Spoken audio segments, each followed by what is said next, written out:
Hello and welcome back to the Relationships on Reddit podcast, available on Google Podcasts, Spotify, iTunes, and of course YouTube. I'm your host, Alexander Grace, and wherever you are, whether you're driving somewhere, maybe you're taking a walk through nature, or just doing some chores around the house, I just want to say welcome.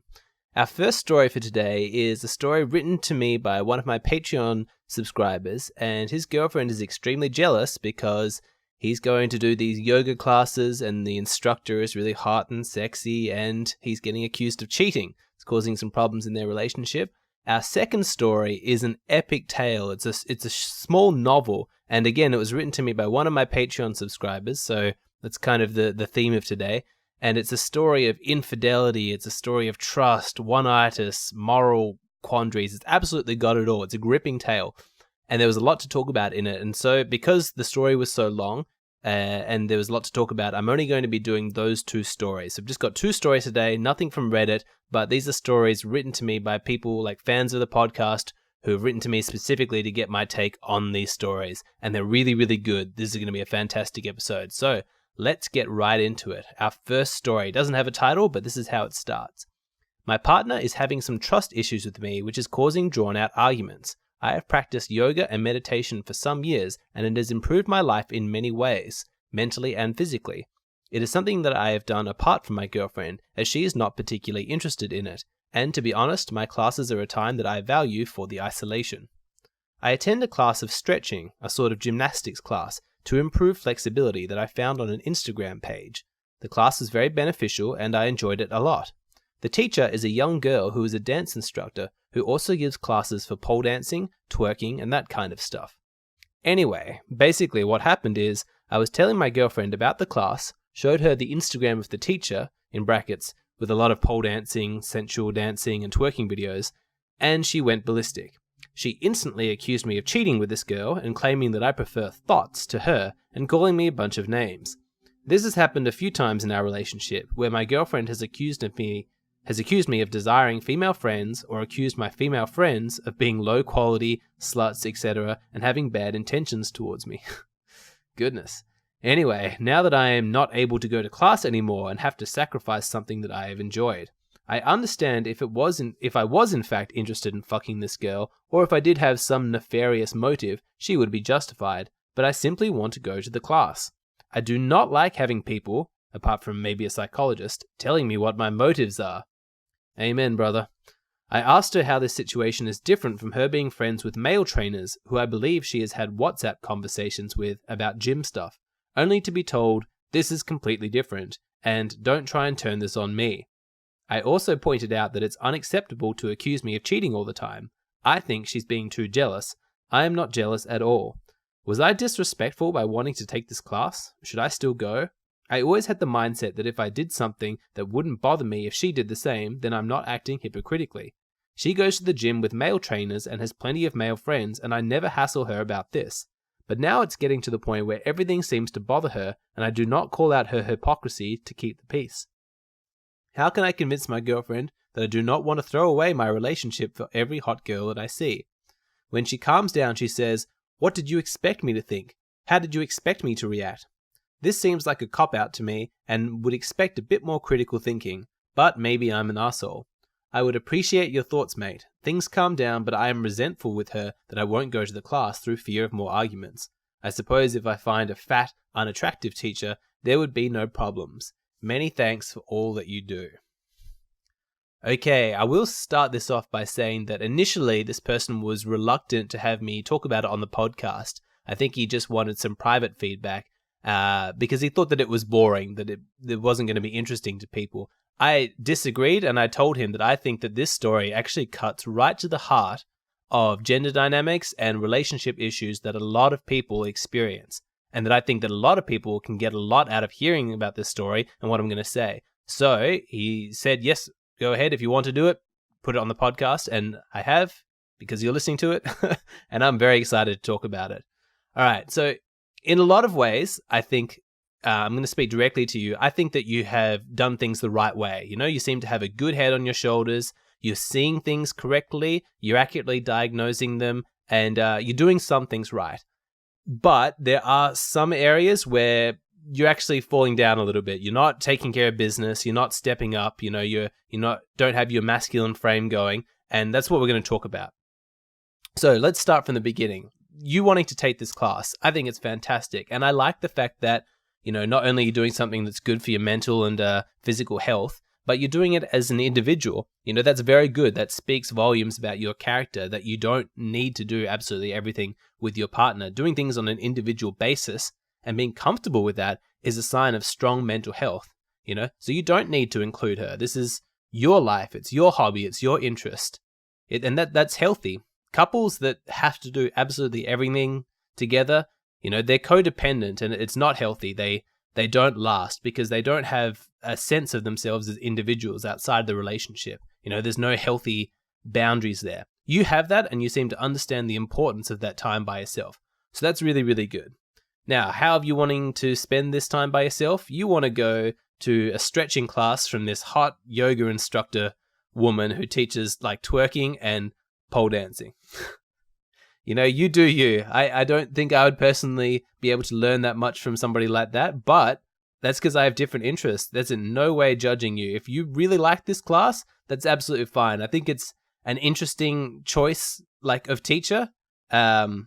But it doesn't really matter if this is what they do in their personal life. They teach exotic dancing. That's not what you're learning. You don't want to become a male stripper. You're going there for the stretching, like a gymnastics class. Absolutely go for it. You'll have your reasons, and that's fine.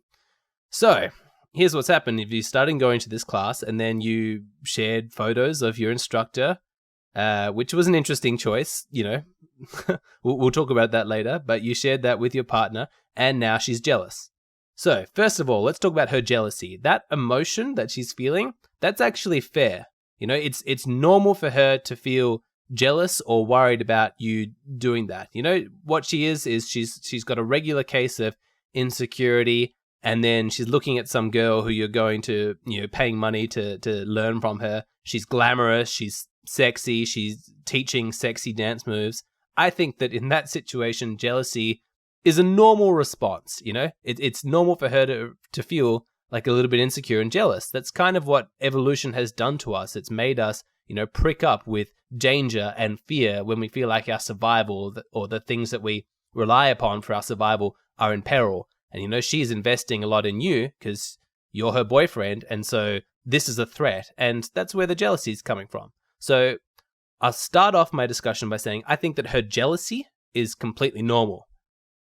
However, and you knew I was building to this however, this constant accusing you of cheating, bagging out your female friends, accusing you of being interested in them, that is not normal at all. 100% she is crossing a line when she does that.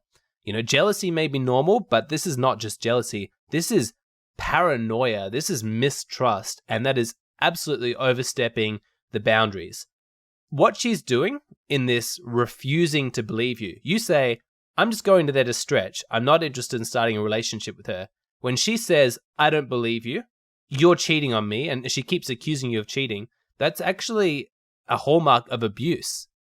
Somebody who refuses to believe you, to take your word, that's abusive.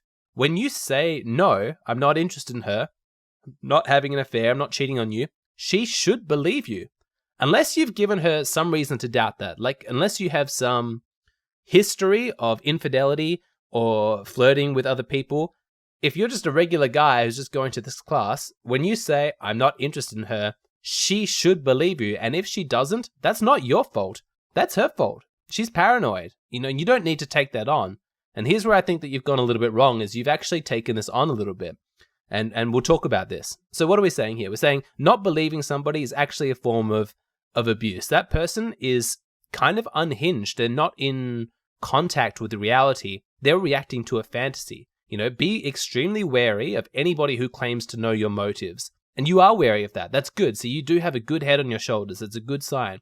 You know that that's a red flag. When somebody claims to be a mind reader, I know what you really want from that person, or I really know what you're thinking, and they're just ignoring what you're saying, that's worrying. That person is crazy. I don't know how else to put it, but they're reacting to a fantasy they've created inside their own mind. They're not in touch with reality. That person is unhinged. So that she's actively calling you a liar, as well as being insulting, it's just not true. So this is terrible behavior. This is a serious red flag. The jealousy, I'm not so concerned about. That doesn't really matter. If somebody's jealous, that's kind of inevitable in a relationship. You should have to deal with that, particularly if you're a high value, high quality man. Other women will be interested in you, and she's going to have to confront insecurity and jealousy at some point. But that's what relationships are good for. Two people who love each other, supporting themselves through those difficult times. That's really, really good. So she's feeling jealous. That's okay. I understand, baby. You're feeling jealous. Let's talk about it, Let's feel the emotion. Share with me. How does it make you feel when I go to this class? Like, what kind of thoughts, are coming up for you? Does it remind you of something from your past? Is it triggering? You can together work through it and supportive. But the fact that you're feeling jealous doesn't ever, ever, ever, under any circumstance, justify you acting crazy. It doesn't justify somebody being abusive to you. You can't use the fact that you're feeling jealous as an excuse to constantly call your partner a liar and accuse them of cheating and make them quit a class that they've been really enjoying.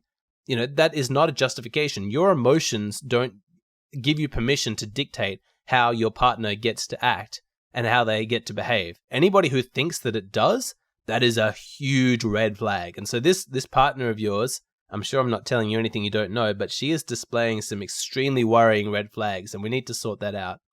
So what should you do? If you find yourself in this situation where your partner is acting crazy, they're accusing you of things that you're not doing, and you're not sure how to proceed, well, I'll tell you what to proceed is that what you need to do is act immediately and put her in her place. Completely without hesitation, tell her that she has overstepped the line and that she needs to stop immediately. You don't need to be angry. You don't need to be yelling. You don't need to be abusive or nasty or cruel or anything like that.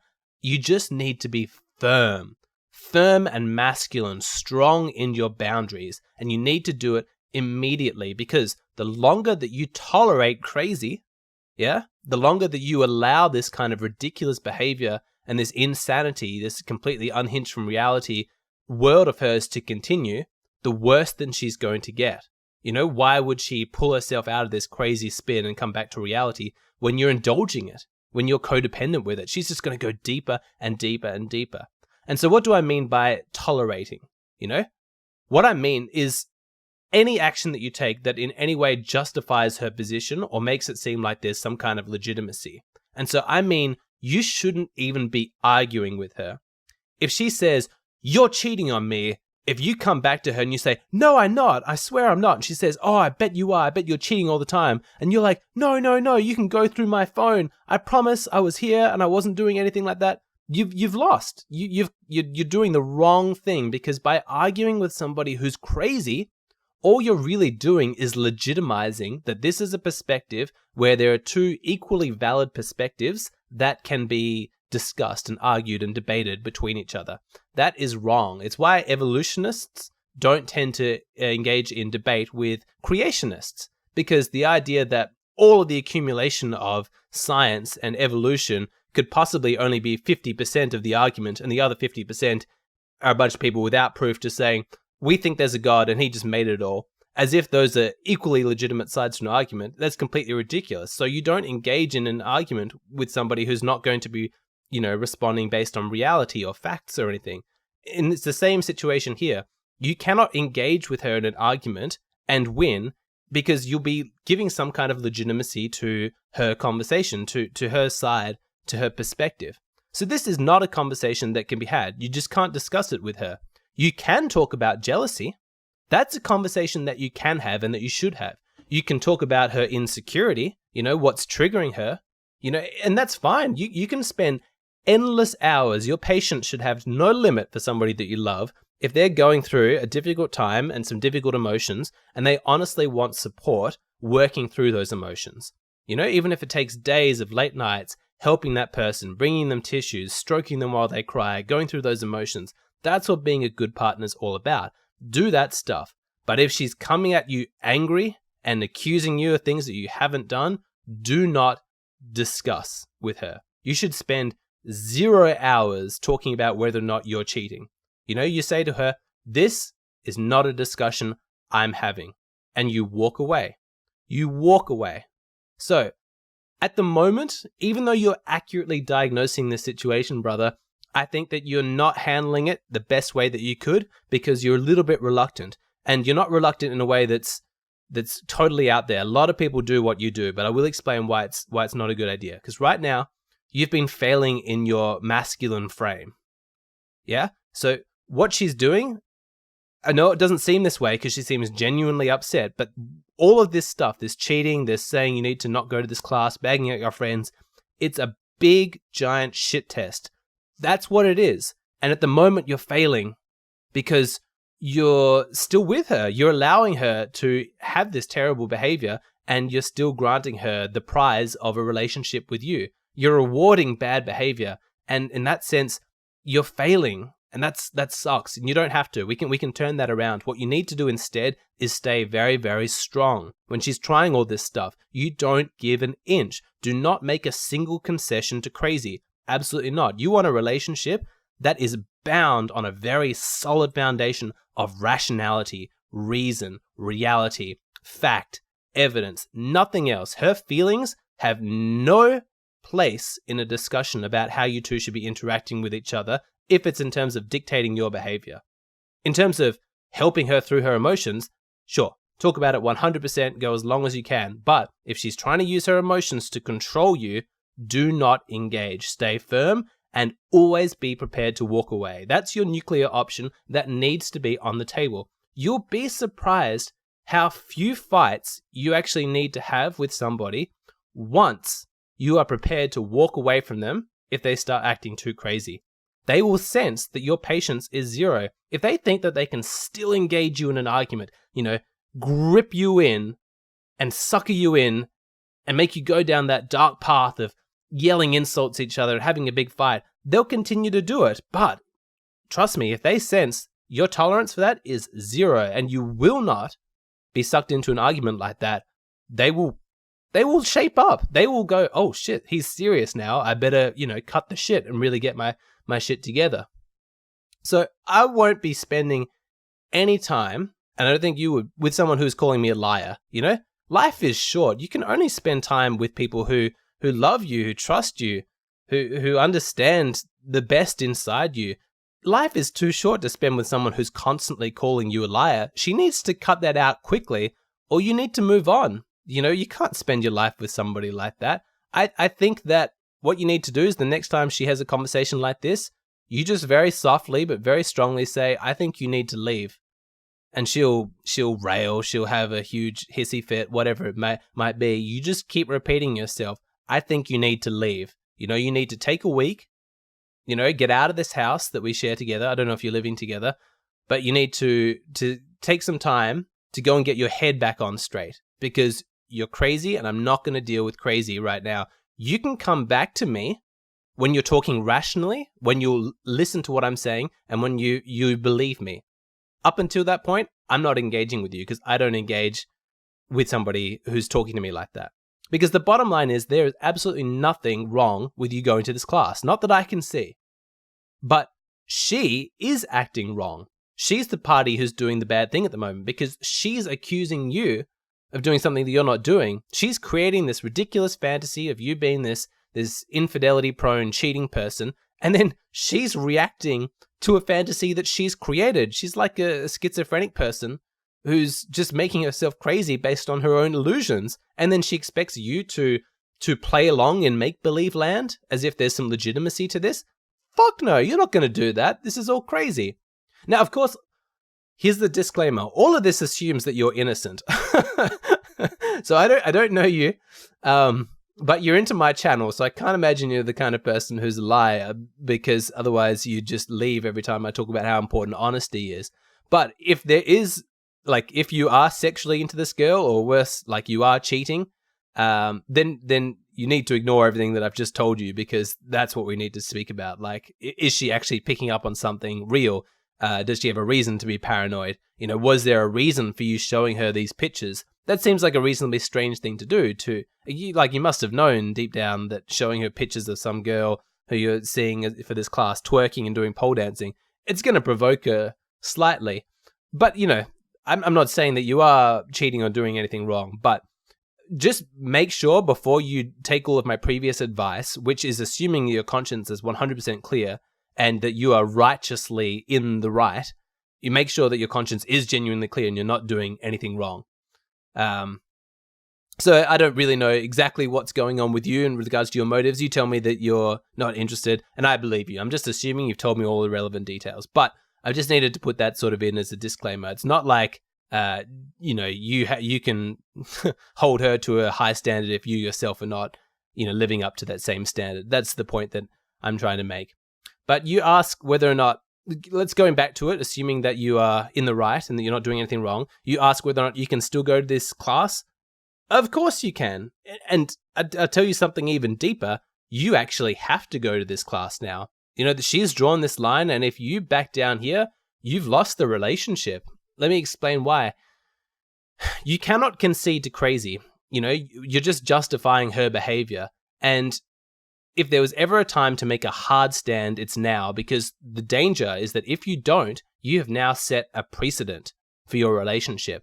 A precedent that says that every time that she acts crazy, where she uses her emotions as a justification to control you, and you give into that, you fold, well, that is disastrous. Your relationship is over. You are going to be having a miserable life. Neither of you will be happy. And so you need to confront this now. You need to take action immediately.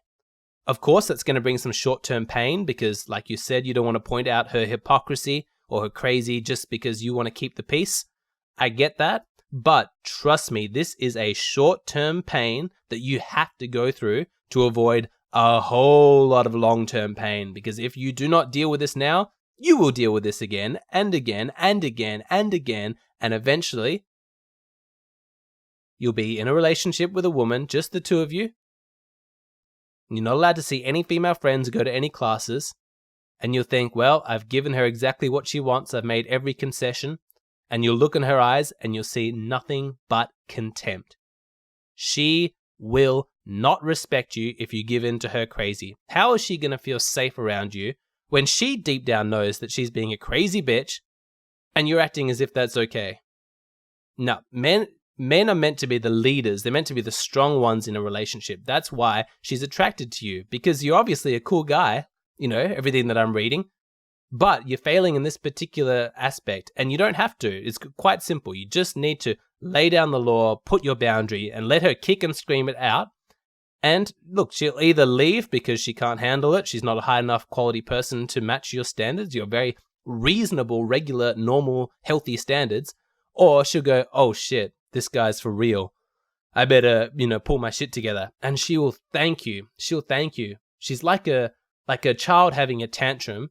And what she needs is an adult to stand over her and say, oi, cut it out. You're acting like an immature idiot. She'll go, oh, I am?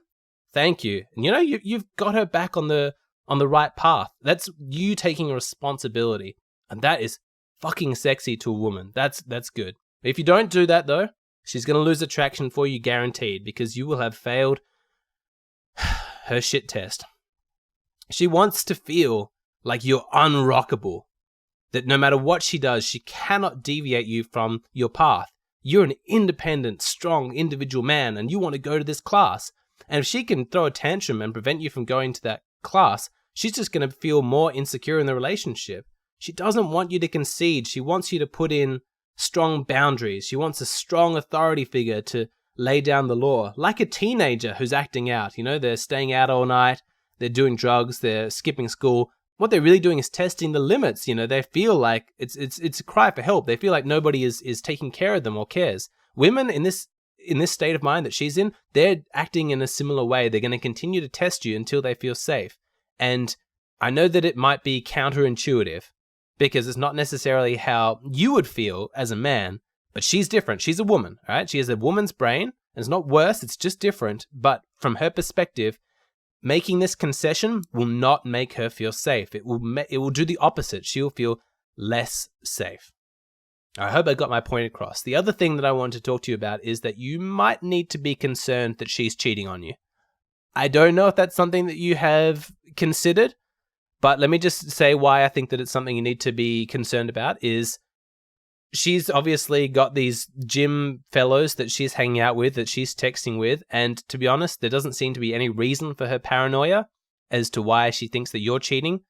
But what can often happen is that if somebody themselves is a cheater and they're dishonest and they're sleeping around on their partner, they enter into that cheater's mindset where they start to see, parallels and they start to interpret everything through this mindset. To you, it seems completely bizarre. Where did all this come from? I'm not cheating on you. Why are you even thinking that way? Well, there may be an extremely unpleasant answer to that question. The reason why she may be thinking that way is because she is thinking that way. That's what she's doing. So that's just something to be wary of. So she gets mad when you point out her hypocrisy.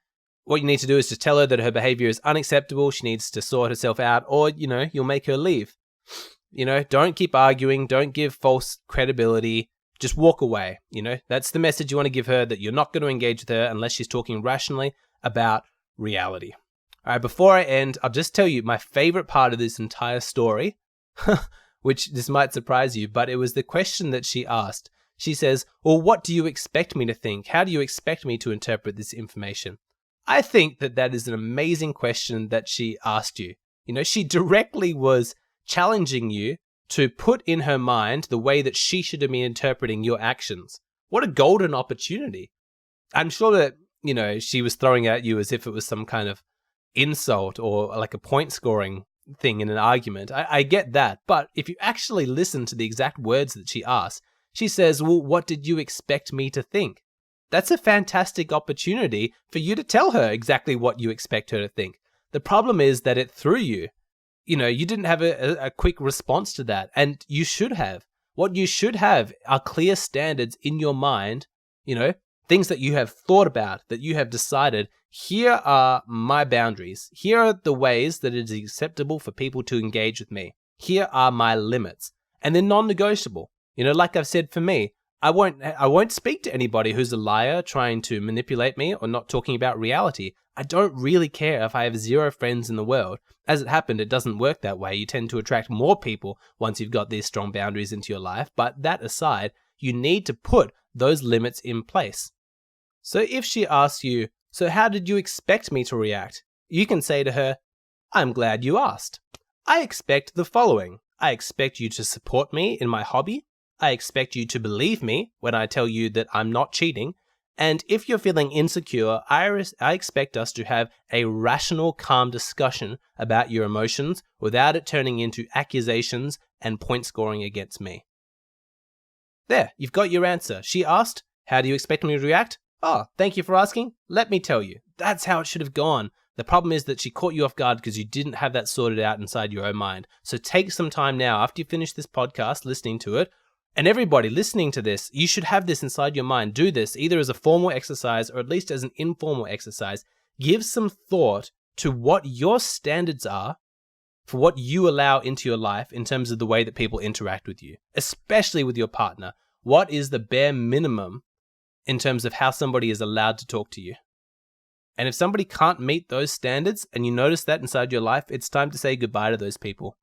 And you may find that by threatening to, remove them from your life or just moving on, they may rise to meet your standards. That's good. If not, then they're low quality people and you're better off without them.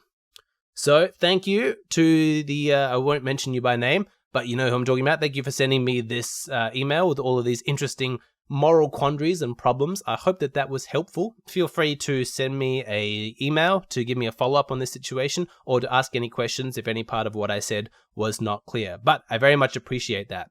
If you have a story that you want me to do on the podcast, the best place is to send it to me on Patreon. That's where I post every single day. It's where people support me. I think that's really, really, a great way to join into a community of people who think the same, people who like my YouTube channel, like this podcast. We're all hanging out there. We've got a bunch of people already supporting me on there. So there's a link in the description box. Please sign up, help me out, introduce yourself to me. Chat to me. It's all available there. Patreon. That's my plug. It comes every single podcast. All right. I need to just take a moment to psych myself up because what you're about to hear is an extremely interesting story sent to me by another Patreon subscriber. It's really, really really, really quite gripping. But it's long, so strap yourself in. But this is what's fantastic about this podcast. These are the kinds of things you don't really hear about in regular life. You know, people aren't going to share these kind of details about what they've been going through in casual conversation because it's kind of socially awkward. But here on the internet, we're able to really bring up the most deepest, most vulnerable parts of ourselves and share them with strangers. And what's more, people are brave enough to send them to me and ask for my feedback. And I'm pretty honest, you know, I go right there. If you're fucking up your life, I'm likely to tell you. And I commend everybody who has the courage to allow me to comment on their lives in this way. And lucky you. How great is it that you can be sitting there listening to this and you get to hear these fantastically intimate parts of people's lives and then, you know, participate in an analysis of them. And then in the comment section of YouTube, if you want, you can tell me your thoughts on the story as well. We can have a conversation. This is fantastic. Let everybody else get distracted by whatever Trump's up to or whether or not a feminist said this or that, or, you know, they're all lost in the culture war. Let's actually talk about the real intimate parts of people's lives, because this is the place where real change begins. God, I love this podcast and its ability to let me rant. Ranting is so much fun. All right, quick drink of water, then let's start this story. The title of this story is How I Came to Hate the Woman I Love. I am the oldest of my friends, and at age 18, I was the first to move out and get a small apartment of my own.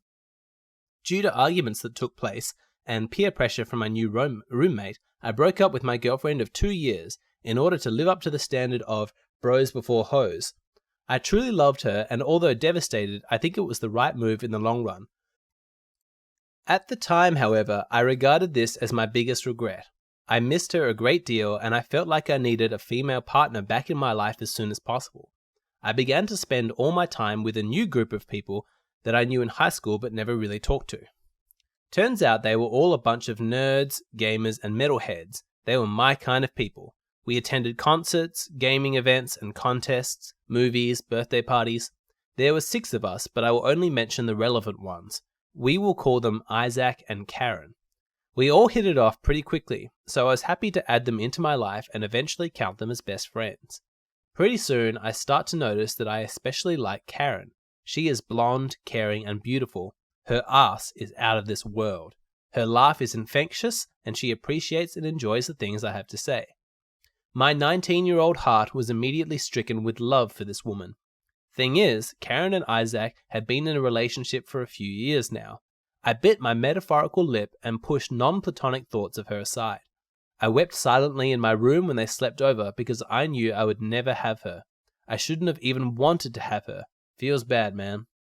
A few years passed and I'm 21. We are still all hanging out, although less frequently. I had dated a few girls, but nothing ever really worked out for me long term. In fact, I felt even less desirable, less in control, and less worthy of love than ever before. Isaac and Karen were still together and even engaged to be married. They started fighting a lot. Everyone could tell. They had just moved into a house together and were having issues with the pressure of the new ownership. Turns out renting to your friends isn't always a good idea. It is during this time I find Karen to be especially receptive to me. When I catch myself staring at her, she's staring at me too. She looked away quickly. I can tell she enjoys my attention. I can also tell she doesn't get much attention from the others. To them, she was just Isaac's girlfriend. One day, when everyone else was preoccupied, I let it slip that I was massively depressed, and it directly coincided with my love life or lack thereof. The past few years, I had drifted from low-quality woman to low-quality woman, and, because I had never listened to Alexander Grace's videos, I thought the explanation was simply that I must be a low-quality man. I told her this. She said it was wrong for me to feel that way because I'm such an awesome and irresistible guy, that any girl would be lucky to have me. I shuddered hearing her say that. Her parents rent out a condo every year in a mountain resort for Oktoberfest, and she said I should totally come up and chill one of the days. Throughout this day we swam, hiked, drank, and used the sauna. I felt like James Bond sipping cocktails in some mountain resort with this beautiful Swedish girl. Unlike James Bond, I fully open up to her about all my darkest feelings and insecurities. Doesn't matter. She understands and accepts me for exactly what I am. She makes me feel like there was never anything wrong with me, even though the past few years had been an undeniable malfunction of a love life. She told me about the pressure she was under in her relationship and how she'd been sexually abused as a young teenager. She hated her parents and would do anything to have her life separate from them. We commiserated and laughed together at our shortcomings. I really loved this woman now. We should hang out again soon. A few weeks after the whole James Bond experience, I invited Karen over to my apartment, and we had a good time playing video games together. We started our new guy on Bloodborne together and switched off on deaths. Just being next to this woman, slaying beasts, earning blood echoes, and leveling up, it was pure bliss for me. We were doing something we both enjoyed, and we both enjoyed each other's company. It was beautiful. I mentioned how physically close we were getting, and she said she was like this with all of her friends. She just really liked to cuddle. I couldn't believe what was happening. I guess I was just so happy to have met such a cool girl. We did have a legitimate connection as friends, but also undeniable romantic chemistry. I honestly hoped she would make a move on me, but I knew she wouldn't. It was easy for me to justify spending time with her this way, and we did so again 1 week later. This time she comes over to my apartment, and before I knew it, we got into a tickle fight. I didn't say no to the tickle fight. I didn't say no to her lips on my lips. Neither does she. She doesn't say no when I'm kissing her neck or taking off her shirt. I come to my senses and ask, is this okay? It was okay. We went down on each other and climaxed together at the same time during doggy style. The best sex I had ever had by a significant margin. It was rough and intense, but also passionate and loving. It was the kind of sex Romeo and Juliet would have had if they'd gotten the chance. Shakespeare, oh yeah. My poor friend Isaac was the furthest thing from my mind as we spent the rest of the day in each other's glow. I was the one to ask what should happen next. She said it was an amazing experience and we should keep it between us for now. I agreed, figuring their relationship had run its course and she was going to break up with him. In my mind, she had just chosen me over him. Why would she have let that happen otherwise? I felt immense guilt, but the sex and everything that came with it was such a rush, such a high. It overshadowed my guilt tenfold, and I felt like I had just made $1 million. If anyone was in the wrong, it was her, right? We proceeded to hang out every week, sometimes multiple times a week. We boiled the whole thing down to a routine, where she would come over early in the morning after working the night shift, and would come to my place while Isaac was working. We would have a meal, fuck each other's brains out, and talk for a little while, but not necessarily in that order. The sex was consistently the best I had ever had. More than that, she was my dream girl, and I wanted to spend every waking moment with her. Now, I consider myself to be a good person. This whole situation began weighing heavily on my mind and heart. I knew that I had made a grave mistake the second I laid my lips on her. At the same time, I knew I truly loved this woman and wanted her in my life exclusively and long term. I didn't want to share her with her supposed boyfriend any longer. I ignored the fact that she was essentially showing me how comfortable she was breaking the rules in her relationships, and chose to believe I was just special enough to get her full attention. Wow, it's a wonderfully written passage, that one, very insightful. When she would leave at the end of the day, always at Isaac's quitting time, I would beg her to figure it out. Tell her boyfriend it was over and that she was leaving him. She always brushed it off as something that she would do at the right time. She was really good at changing the subject. I had been through enough relationship drama to know that there isn't ever a right time to tell your significant other that you've been cheating on them. There's only the uncomfortable truth and how each party deals with that truth. If the truth never comes out, things tend to stay in their comfort zones and people believe whatever they feel like. She never once gave me any kind of definitive answer when I asked if she was intending on being my girlfriend or not.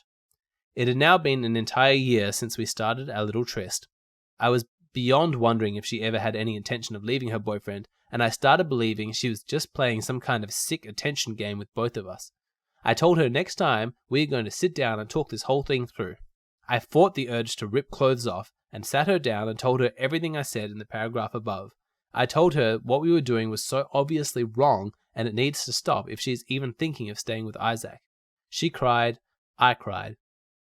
It was an awful mess and I felt awful, but not as awful as I felt when the woman I loved left my home to sleep with another man every night. She told me that she would make her decision in the next few weeks. The time came and we went out to lunch. She told me that she'd made her choice and that her choice was Isaac.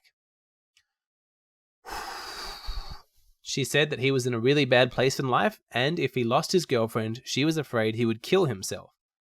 I was devastated. I thought that answer was bullshit, that if she wanted to be with me, she would figure it out. I wanted a true answer and the reasoning behind it. I asked how shielding Isaac from the truth was a better outcome for anyone but her. I wanted to know why Isaac was a better choice than me. I wanted to know why she came to me for sex and conversation if he was in any way able to provide those things for her. I told her that she deserved better than him. Yeah, right. Sorry. I told her that she deserved better than him without realizing that with each breath I was pushing myself further and further away from being better than him. I now hated the woman that I loved, and I hated the man that she chose over me. Most of all, I hated myself for walking into that situation like such a clueless fool. It was at this point she started ignoring me. Where once I had someone I could always trust to be there for me, I now had someone who couldn't handle the stress of carrying out a conversation with me. I had nobody to talk to, as all of my friends knew Isaac and Karen as the paragon of relationships, the couple that has always and will always be together. Who would take her side? Who would take mine? What did she tell everyone about me? This final part of my story is a little foggy in my mind. I went off the actual deep end and was very depressed and also quite angry. I would text her awful things every day when I was feeling low and abandoned. Just a quick intercut. I appreciate you being honest here and telling me that you got angry and were texting her awful things. I'm glad you're not glossing over that part. I know that takes courage to admit that you're acting badly like this, but it really helps round out the picture. So thank you for that. Let me continue. Then I try and make up for it by sending loving and nice things. Then when she didn't respond for over 24 hours, it was back to sending awful, hateful things. I prostrated myself and pleaded for her to change her mind, and then insulted her for being so selfish and manipulative. I cursed her name and then begged for her forgiveness. My intelligent thinking mind saw my heart acting out in this manner, and I started hating myself even more. I started seeing myself as disgusting and pathetic. Why do I have these feelings? Why can't I control myself and my emotions? The more I struggled to get her attention and get to the bottom of my unanswered questions, the more she pulled away. I found myself caught in a positive feedback loop, and every day I couldn't distract myself, it got worse. I felt like I was truly becoming toxic, losing the good parts of my personality and embracing the darkness, because lashing out always made me feel better in some sick, twisted way. I was one black pill YouTube video away from going full MGTOW. It was at this point I started listening to a YouTube channel called Alexander Grace Interviews. Through him, I found Based Shaman and Georgia Free. Absorbing this content did not cure me of my pain, but it did shine a light on my behavior, and that of my would-be lover. Seeing this Alexander guy delving into some of men's deepest issues with random cute girls on the beach was massively interesting to me. The perspective was a blast of fresh air. He covered several topics that were so close to home that they were actually halfway through my front door. That's a clever sentence. Based Shaman helped me wake up with positivity in my mind every day, instead of feeling like I was missing out on Karen's love. He taught me the power of controlling your mindset for your benefit. Georgia Free's content provided me with much needed female perspective on matters that I just hadn't ever heard females openly speak of. She blew my mind wide open. I honestly never thought I'd hear a woman discuss things that she does. I started thinking differently about things. Slowly, thinking differently became acting differently. As of right now, it has been just over 2 years since I stopped seeing Karen. I have picked all of her hairs out of my brush and deleted our saved games that we started together. It was heartbreaking 5 times over. I threw away every gift she ever gave me, save one little painting she made for me. It says, "A smooth sea never made a skilled sailor." Wow. Fuck, that she wrote that. That's crazy. I feel pretty skilled. I still think about her and everything she was to me, but I see now that a lot of what I loved in her was a fabrication of my own mind. So desperate to find that special connection, I was willing to just make one up. You're not the only one. She is a good and lovely person deep down, but she was deeply disturbed and incapable of carrying out an honest and loving relationship. We got some P-H-O, I don't know what that is, 6 months ago, I'm guessing food, and I realized I wasn't even attracted to her anymore. This was a big step for me. I am now dedicated solely to the search for myself. I was afraid I would never trust women or myself again after this whole fiasco. Now I find that I'm becoming the man I want to be through my decisions and actions every day. I don't speak to any of Karen or Isaac's friends anymore, as our group seems to have split right down the middle. My circle doesn't ask me why we stopped hanging out so suddenly. I wonder what she told Isaac and the rest of our friends. I guess if they ever really were my friends, they will understand my side of the story. If not, I guess that's too bad. I only wonder if I should tell Isaac. As far as I know, they are still engaged. I truly don't think that it's right to stand by and let them get married when she cheated on him for over a year and then lied because she thought that he was too weak to hear the truth. I'd want someone to tell me not to make that mistake. I picture the scene from Shrek where he bursts into the wedding at the last second. I object! I'd probably let the guy punch me in the face. Thanks for reading. This is the final paragraph. This was exhausting yet quite therapeutic to type. I'm sure I left out stuff here and there, but this was as accurate as I can remember the events unfolding. In the end, it was both equally our faults, and I have spent countless hours learning to forgive her and myself for making this mistake.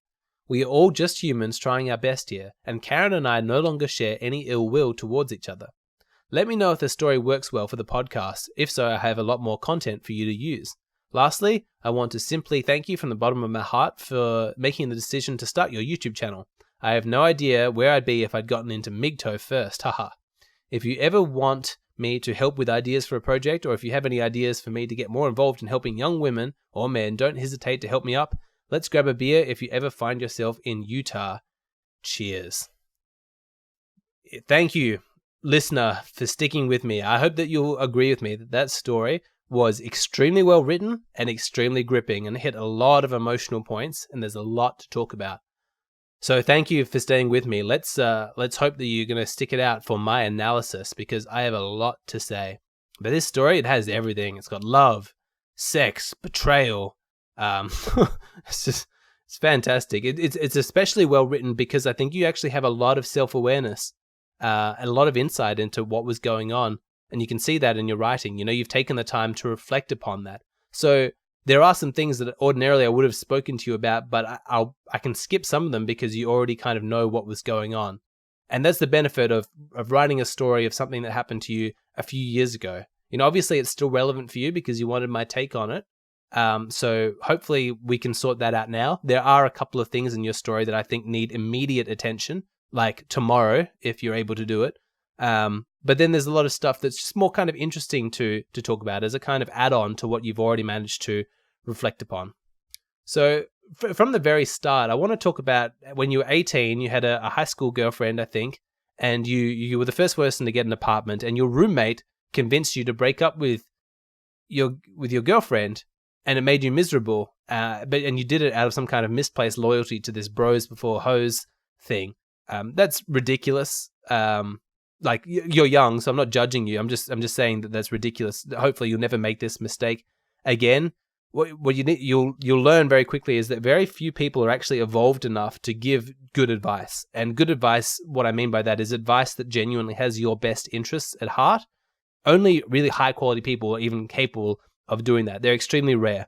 Mostly people, regular people and low quality people, when they're giving you advice, they're giving you advice to benefit themselves. You know, it's like the person who just found Christianity, is a born-again Christian, and he goes around telling everybody to become born-again Christians. He doesn't really care about those people. What he's doing is trying to make himself feel better, because the more people who believes what he believes, the more, safe he kind of feels. So you can comfortably ignore his advice because he's not taking into account what's right for you. He's giving advice based on what's right for him. And I think the same goes for your roommate. You know, if he's a single guy and he's pressuring you to give up your girlfriend, it's just misery loves company. You should never trust single guys telling you to be single. Don't take advice from unhappy people ever, but people who are single shouldn't be giving relationship advice, straight up. They're just not qualified. If they were qualified to give advice, they would be able to put that advice into practice in their own life, and then they wouldn't even need to give advice. They'd just be able to lead by example. This was Jordan Peterson's argument against MGTOW in the first place, and I know it got more nuanced as the discussion unfolded, but his very first point, which I think was a really good one, is that a lot of the MGTOW community, this is the men going their own way, people who don't want to date ever. They're old guys, they've already had their relationships, a lot of them have already had their children, they're divorced, things went badly, they married a low-quality woman, now they're extremely bitter, and they spend their time on the internet telling young guys not to get into relationships. And you have to ask, well, what's their motive for doing that? Are they so concerned about the happiness of these young guys? I don't think so. I think that if they're really interested in these guys' happiness, what they'd be telling them is to go and find a high-quality woman to go into a relationship with. But that's not what they want. They want more people to share in their misery. Misery loves company, like I said. So that's my first thought from the story. But let's move on to the main part of it, which is this relationship with Karen. What you had is ONEitis. I'm sure you already know that. If not, you don't know what that is. That's a really funny term that's thrown around pickup artist communities, the manosphere. ONEitis is when you're absolutely dependent on one girl. You only have eyes for her. You become obsessed. It happens to most people. It's not a unique problem, although your circumstances are quite unique, but lots of people will get ONEitis at least once in their life. Your case was particularly bad. You could say almost fatal. almost fatal. But you managed to get out of it. But it was a very strong case. You really had it bad. 2 years you were hung up on this girl. And that's before you even managed to, sleep with her and enter into a quasi-relationship. So in general, the cure for ONEitis, in case you don't know, or in case somebody listening has ONEitis and they don't know what to do, the cure is other women. The problem is the one part. You become absolutely fixated on one member of the female, species, and you just obsess over her, ignoring the fact that there's billions of other women all around you. You're just like, no, this is the only girl for me. That's not a good place to be. If you're a guy and you have a huge amount of abundance, you can have any girl that you want, then you're not going to have ONEitis. That's just the fact of the matter. When you've got options, you don't fall victim to this disease. It's like you've got the cure in you already. So, you weren't in that place. I'm sure you didn't feel like you had a massive amount of options. You were quite vulnerable to this particular disease. How should we say? Your romantic immune system was not strong, yeah? So at the time you're depressed, you're feeling ashamed of your lack of success. You're feeling like it reflects badly upon you, like you're a failure. You're not feeling abundance. But in that stage, what you should have been doing was not focusing on this girl, kind of escaping into fantasy by obsessing over her. And it's only with the benefit of hindsight. I wouldn't expect many young people to be able to know this. So it's kind of a mistake you have to make, but just don't make it again. That's why I'm telling you this. That's the time not to be focusing on her. It's time to be sorting yourself out, getting hobbies, getting interests, developing yourself, fixing your career, making the kind of life that other people will envy, or feel, like they want to have a part of. And that's the time to then, once you're at the peak there, then you can start dating like a whole bunch of women. And then once you're in that stage, like you've got your life totally sorted, there are women all around you, you're surrounded by options. At that point, if you were to look at Karen, this friend of yours who's already in a relationship, you won't be like, oh, she's the only girl for me. She's the only thing that can make me happy. You'll be like, no, my life's going fantastic. And she's too hard. That's complicated. And I don't want to do the wrong thing. There are so many other options that are easier. I'm just not going to go there. Now, of course, it is the depression that you're experiencing that made you obsess. So the depression will be something that you need to deal with. But that comes with just sort of fixing your life together. Sometimes depression is an irrational emotion. And then sometimes it's just a warning signal saying, hey, man, you're not really taking care of business. Like, your life's not that great. It's time to get on top of this. But the main point is that emotionally healthy guys, people who aren't depressed, they don't get this ONEitis. They don't get this obsession. Now, it's a common problem with a very easy fix, but it is an extremely common problem, and it actually affects men of all ages, is this idea of trying to find salvation in a woman. Men, you cannot find salvation in a woman. I can understand the thought process, but it is impossible. I promise, you are setting yourself up to fail. So don't even go down that road even one step. It's not going to work. A woman cannot make you happy. You cannot put a woman at the center of your life. You will be miserable if you do so.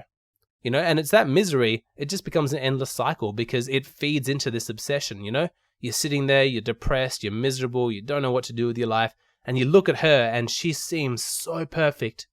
She just seems incredible, flawless, amazing woman. And you think, wow, what a perfect creature. If she likes me, like she looks at me and she sees me positively, she's attracted to me, then I can see myself through her eyes and maybe I'm okay. There's a certain logic to it. I can understand why it works, like in some people's mind. But the problem is that women aren't angels. What you're experiencing when you look at her is not the reality of who she is. women are as fucked up and as weird and as petty as men are. Human beings can be disgusting, gross creatures. It takes a lot of effort, hard work and effort to become a good person. And most women, dare I say, they're not under the same amount of pressure as men, because they're not judged on their personalities as much in the dating market, to do that kind of hard work. And so if you're seeing a girl at 19, and she's been, the poor girl, she's been sexually abused, she hates her parents, I can guarantee that even though she might be kind of sweet and genuine, she's not a perfect person. What you're experiencing when you look at her and you're seeing this angel, that's just your own projection. It's your own desire for a girl like that, and she can fit into that costume. She can put on that mask. She's close enough that she's a safe person to pedestalize and project onto. But this is not reality. What this is a psychological coping mechanism. You invest all of your energy in this fantasy girl, and then you obsess about it and you try and make her like you. And when she likes you, that's somehow going to deliver you from your depression. It's going to cure your low self-esteem. I'm sure that you do genuinely like the real person, but what I'm talking about with this psychological coping mechanism is that is actually what the main appeal is you want to see yourself through her eyes. And because you don't like yourself through your own eyes, so you create this amazing fantasy girl, and then you look back at yourself through her eyes, and that's how you're going to feel good about yourself. Like, I understand that can sometimes seem like an easier path to positive self-esteem than actually doing the hard work yourself. Trust me, it does not work. It cannot work. Never once in the history of mankind has it ever worked. It is an impossibility. So do not waste any time. Think of the years that you spent on this woman, not just in obsessing about her and then in dating with her in this affair, and then in the aftermath of being miserable and text hating her. You could have potentially spent 4 years of your life wasted on this woman. You can do a lot in 4 years if you really put your mind to it and you worked on yourself. And 4 years later, you look back on how far you'd come, you could be a completely different person with 10 women, high quality women, desperate to date you. And instead, you've gone down this path. Now, again, I'm not judging. I'm just speaking strongly so that you do not do this again. Make sure that you've absolutely learned your lesson. And for anybody else listening who's still tempted to pedestalize women, thinking that that's going to be a road to self-esteem, cut that shit out. Do not do it. It will not work. Let me say it again. It will not work. I'm speaking strongly because I need this to get through to you. I do not want you to waste time in your life. Your life is precious. Time is short. Life is short. Spend that time investing your energy in something that's actually going to yield rewards. Now, how did this all happen? How did you find yourself in this situation? The problem is that there was a real perfect storm in that you had a need for a girl like this. And unfortunately, this Karen girl, she also had a need. I'm not exactly sure what it was, some kind of escape from her relationship. But the two of you met each other at the perfect time to fuck each other's lives up. And that's what you did. You were in the wrong place or the right place, depending on your perspective, at the right/wrong time. It was a perfect storm, had an almost inevitability, Greek tragedy kind of feeling about it. But, just when you're desperate to pedestalize this woman, you start speaking to her, about your insecurities, about your failures. You start opening up about the shame that you're feeling. Like that section of the story, that was actually quite moving. I was happy for you in that moment, even though I could sense it was moving towards disaster, because that's what everybody wants. You want that validation. You want to be able to be vulnerable to somebody and then have them, listen to you and respectfully, comfort you. And that's what she did. She gave you that validation. She gave you what you needed. At that time, you needed somebody to listen to your failures, to your concerns and insecurities, and then to say comfortingly, it's not you. It's not your fault. Like these relationships that are going wrong, they're just random accidents. There's no need for you to read anything into it. There's no deeper significance relating to your identity that we can draw from your experiences. These rejections and these failures that you've gone through, they're not about you. There's just crazy stuff. Don't worry about it. She's saying all this positive stuff to you, and you just, at that stage, given how depressed and desperate you were for that, you really didn't have much of a chance. It would take a very strong person in your position to pull yourself out of it. The time to avert this entire disaster, isn't the moment before you kissed her for the first time. At this stage, there seems to be so much strength of inevitability that it was always going to happen that way. The time to intervene so that this didn't happen was before it ever got to that stage. It was during those 2 years where you're obsessing about her. The first thought of, man, I'm really obsessing about my friend's girlfriend. I fucking need to get that shit sorted. I need to not be doing that because this is wrong. I shouldn't be thinking this about, one of my friend's partners. That's not good. But, for whatever reason, the other relationships you're trying out, they didn't work out. You kept this obsession alive. And then here you are, you're sharing your shame with her and she's responding positively. She's giving you what you need, and what's occurring is actually a true bonding experience. That part wasn't really fake. Not really. Because when you share shame, you get closer with another person. Like, do you remember as little kids, like in elementary school, primary school, we call it here in Australia, when you would share secrets with other kids? Little girls do this a lot as they test each other's intimacy. Boys do as well, not quite as much, but I think most people can relate to this experience where, as a child, you tell one of your friends something really embarrassing, like maybe like, I've got a crush on that girl or something like that. And for whatever reason, that's a really embarrassing thing. And the other person says, oh, okay, I won't tell anyone. I'll keep your secret safe. You exposed something that you felt a bit ashamed about, something you felt vulnerable or embarrassed about, and then they hold that secret for you, and that brings the two of you closer. You feel like a deeper bond between the both of you, makes that friendship more solid. It's the same thing with adults. We're going through the exact same thing. When you're vulnerable as an adult with another adult and they validate you, they don't share that secret with anybody else, the bond gets closer and closer and closer. And really, the more vulnerable you're able to be with the people in your life and it go well, like they handle that vulnerability properly without gossiping about it or shaming you about it or criticizing you, then the closer you're going to feel to that person. So at that stage, I think the affair had begun with what you were doing. There's this term, emotional cheating. I think it's a real thing. Some people don't. They think that you're only cheating once you have sex. I think that's ridiculous. I think that the affair had kind of begun because you were being extremely vulnerable with somebody in a way that just friends, probably, friends of the opposite gender, probably shouldn't be. You're talking intimately about relationship issues, about sexuality, about identity. I don't think if Isaac was present at that conversation, he would be particularly pleased to hear everything that you were talking about. I don't think so.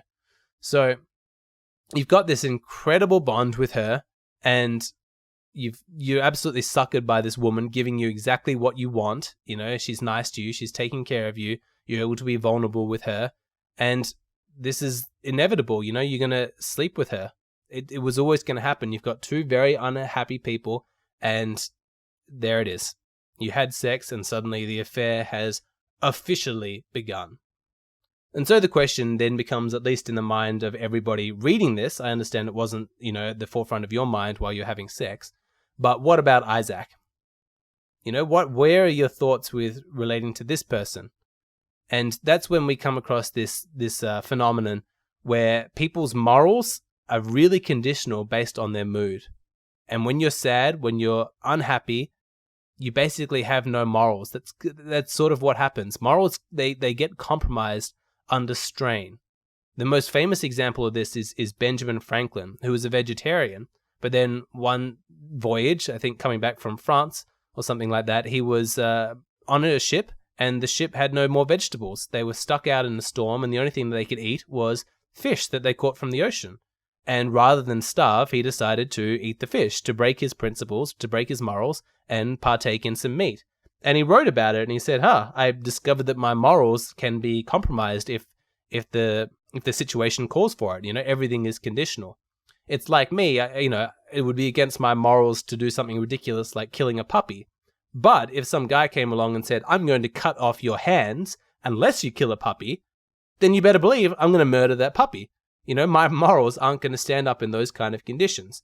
So for you in this story, you would say, I would never betray a friend. And you might honestly believe that, but you probably didn't take into account what happens if you're absolutely miserable. You know, if this girl and having an affair with her is your only hope for happiness, then suddenly your morals are just going to go flying out the window. You know, you're going to go through and do it.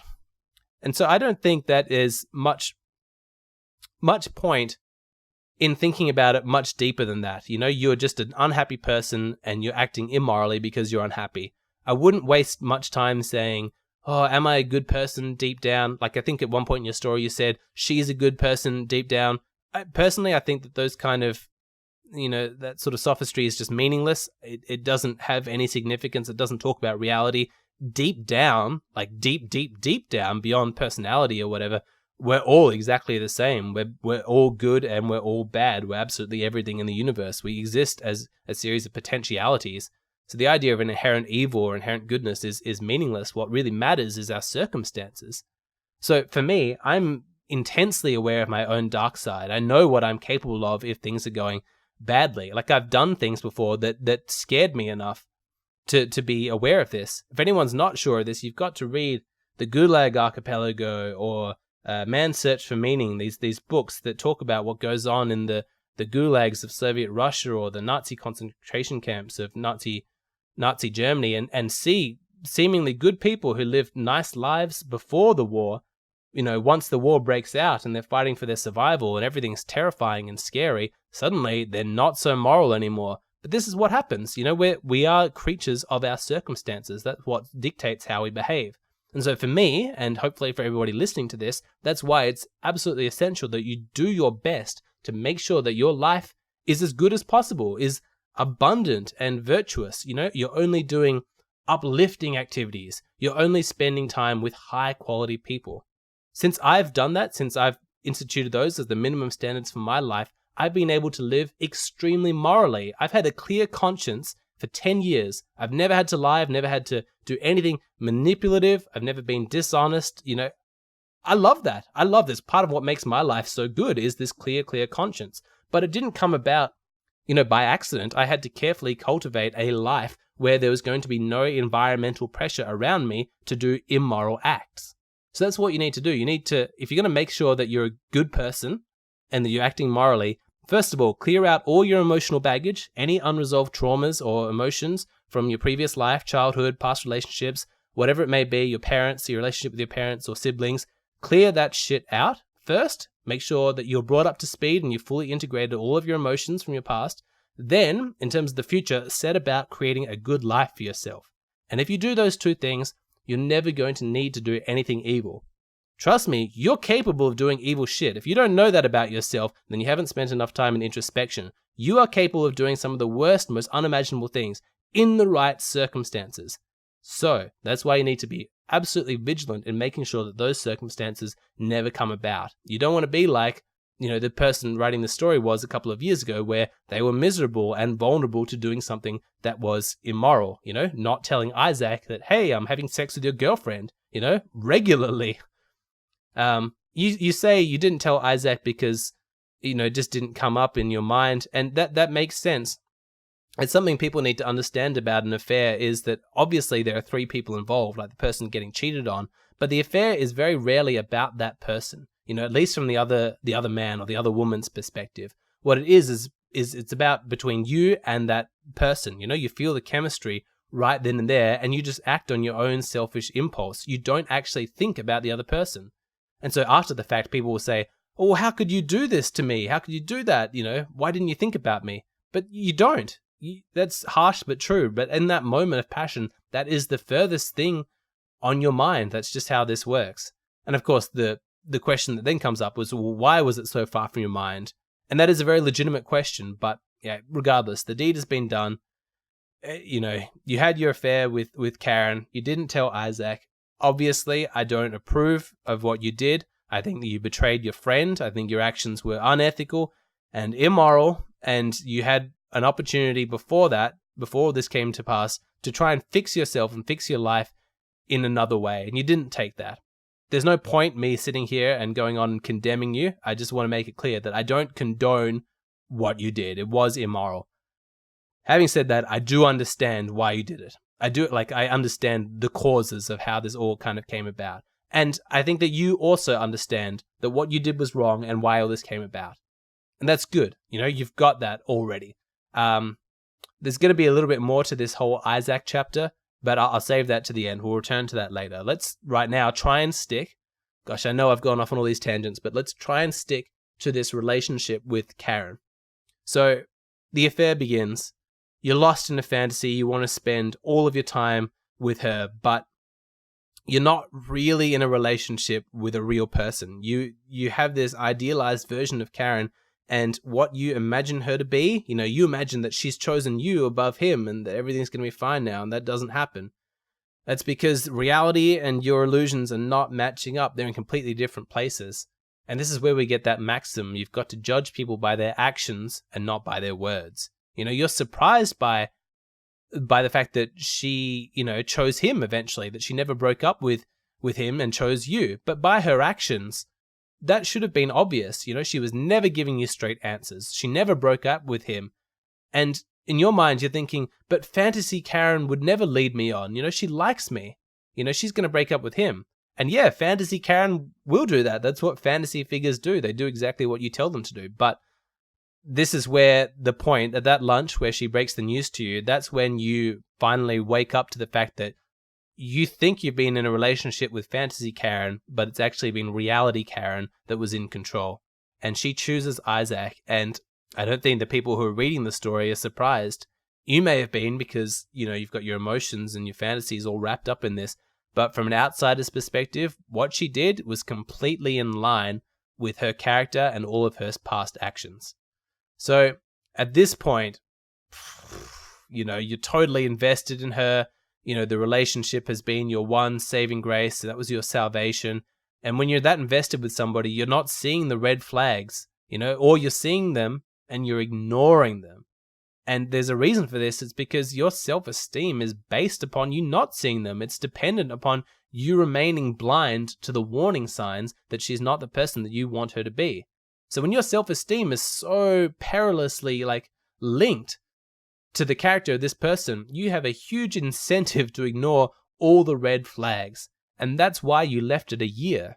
I mean, a year, I know you were unhappy and you started to get suspicious, but the fact that you had an affair with this woman for an entire year is absolutely crazy. Why didn't the issue get forced the morning after, or a month after even would have been better, but to leave it for a year? And I hope that you've done some work reflecting on what it was that prevented you from bringing that up sooner. Because I'm guessing what it is that you were scared. That you probably deep down knew that she wasn't going to choose you, but you didn't want to lose the hope, because the hope was still a chance for you to come out on top, to beat Isaac, to get the dream girl, and to have your self-esteem reinforced and validated. And losing that hope would have been just too much for you to bear. And so instead of forcing the issue, you just put it off, and keep that hope alive. So what we have is a story essentially that's of bad investment. You spent an entire year investing your self-esteem in this girl who was ultimately unstable and untrustworthy. And that's a shame. You could have spent that year meeting new people, developing new skills, creating a better life, as you're doing now. I love what you're doing now, the way you're living your life. It sounds really, really positive. And I'm sure that you agree that your life would be in an even better place had you spent the time of that affair doing the kind of life that you're doing now. The fact that you met up with her for PHO and you didn't feel any attraction for her, that's a really, really positive sign. I'm really glad that happened. But obviously we're getting ahead of ourselves, because we need to talk about the aftermath of what happened after she chose Isaac. Having invested so much in her, it was inevitable that your love for her was going to turn to hate. That's what it does. I know it feels intensely personal, but there's nothing unique about what happened here. Your story is the same story as many, many men and women who've likewise been spurned. If you look at some of the people online, the real classic misogynists, who are just always bagging out women, you can guarantee that they loved a woman once, and then they were burned in some way, and now that love has turned to hate. Because love and hate are really just different sides of the same coin. It's the same, attachment that drives both of them. You could say that the true opposite of love isn't hate, it's indifference. I used to feel so strongly about this person in a positive way, now I don't feel anything. There's an absence of feeling. That's the real opposite. But what you have is hatred. It's still that intense feeling that you have, but now it's finding a new expression. It's the same emotion, basically. It's just neediness. That's what you've got here. And that's what's leading you to insult her, on one day, and then plead her forgiveness in the next text. Like, you're just flicking back and forth between love and hate. And that was a really honest section of your story. I'm glad you shared with us, because what I could really pick up was just how lost you were.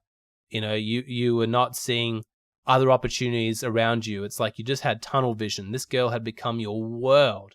It's a very unhealthy relationship that you had. It's the absolute poster child for toxic dynamics, what you two went through. I'm sorry that the sex was so good. I'd be interested to find out more about your sex life and why it felt so good. But I imagine it's probably just the fantasy and the illusion that was just lubricating the psychology of what made that so fantastic. Like, finally, like, relief, validation that I'm a valuable guy because she sees me this way. But it would be a lot easier, of course, if the sex life wasn't good, because at the moment you've been taking that as probably evidence that there's something more significant to this, but there's not. This relationship was toxic to the core. It begun on the foundation that was, of lying and going behind your friend's back. And it met the end that was appropriate for it to end. Really beautiful love stories don't begin with, so we spent a year going behind our friend's back and having, secret sex. That's how really terrible love stories start. That's not how good love stories, start. Now, when you're in that point where you're flicking back between the love and the hatred and you're feeling lost, you're at a really, really low point, you are even more vulnerable than you were before. At one point you were so vulnerable that you contracted the ONEitis disease. You very nearly caught the misogyny disease, way, way worse than ONEitis. That disease can sometimes, it's got like a terminal diagnosis, it's just going to stay with you until you die. You felt like you were one black pill video away from going full MGTOW. Ooh, I'm glad that you didn't do that. I'm really, really glad. And I'm absolutely thrilled that you gave me the positive feedback that said that my YouTube channel, along with a couple of others, was helpful to you.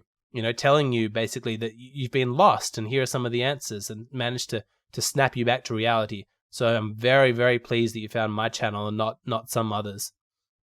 Because what the takeaway from this story really is, it's specific about you, and it's specific about Karen. There's only so much extrapolating you can do from your situation and apply it to gender as a whole, because Karen is an unhappy person. Her teenage years and what she's told you, you have proof of that. And at this stage, she's comfortable lying and manipulating and doing this for a year. She's also a low quality woman. That might sound hard for you to hear because you so idolized her, but the facts speak for themselves. This is not a woman that's worth obsessing over. She's kind of toxic. That's my takeaway. And there are much better women out there. So what you need to do is go do what you're doing, sort yourself out, and then go find a terrible woman. And the danger is that when you're at that low point, it's really hard to hear a message of, you have some responsibility in this and you've got to sort yourself out. What you want are easy answers. And God, the internet is filled with people who are making stupid amounts of money doling out easy answers.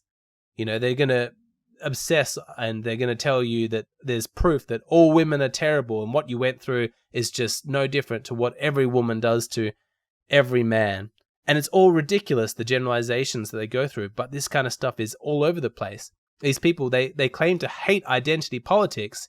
So if a woman says all men are rapists, they'll cry bloody murder. Like, how dare you tar all men with the same brush? But in the same breath, they'll say, but all women are gold-digging sluts, They love those kind of generalizations. It's ridiculous. And they seem blind to their own hypocrisy. And it is a constant concern of mine that men in your situation are going to be vulnerable to going down that dark path, and they're going to suspend reality in their own thinking and just buy into all kinds of crazy shit. And I'm hopeful that my channel and this podcast are able to provide an alternative perspective, one that doesn't shy away from looking at the darkest parts of human nature and integrating that into our understanding of how dating relationships work, but is also never going to settle for intellectual cop-outs or easy answers or excuse people of individual responsibility.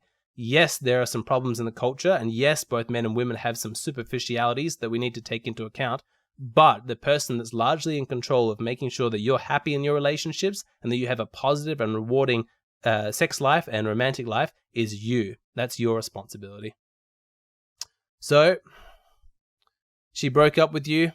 Now it's the time to find reality, time to grieve, time to give up your fantasy, time to cry, basically. This is what you need to do. For everybody listening, if you go through a breakup like this, don't stay obsessed. Don't keep chasing them. Grieve. That's what you need to do. And as men, we haven't been given particularly good male role models in terms of grieving. This is one of the things that I'm actually grateful to feminism for, if only because it has, second wave feminism has reduced our dependence upon particular gender stereotypes. I actually think that it's fantastic that men are being more encouraged to open up about their emotions. Like, I'm all for traditional masculine roles, don't get me wrong. I just think we need to have a more dynamic understanding, and men need to be able to express themselves because, like, you in this situation, you must have an entire zoo of emotions just ready to burst through the gates and wreak havoc on the city.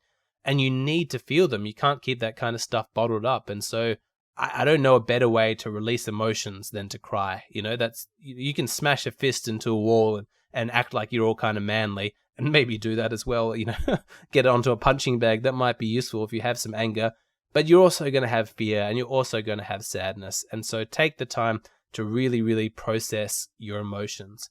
Of course, if it gets too much, you can always distract yourself, pick up a project, start playing a game, go on a couple of Tinder dates if you have to. Not that I recommend that, but if you really need a distraction, the world is full of distractions. But you are just delaying the inevitable. If you do have the strength to feel your emotions and process this, that's what you should be focusing on. Clear yourself out, wipe the slate clean, go through all the stuff that you've been through with this woman, feel it all, and then start again. You start from zero. And it's in that sense, I think that that's what you've been doing.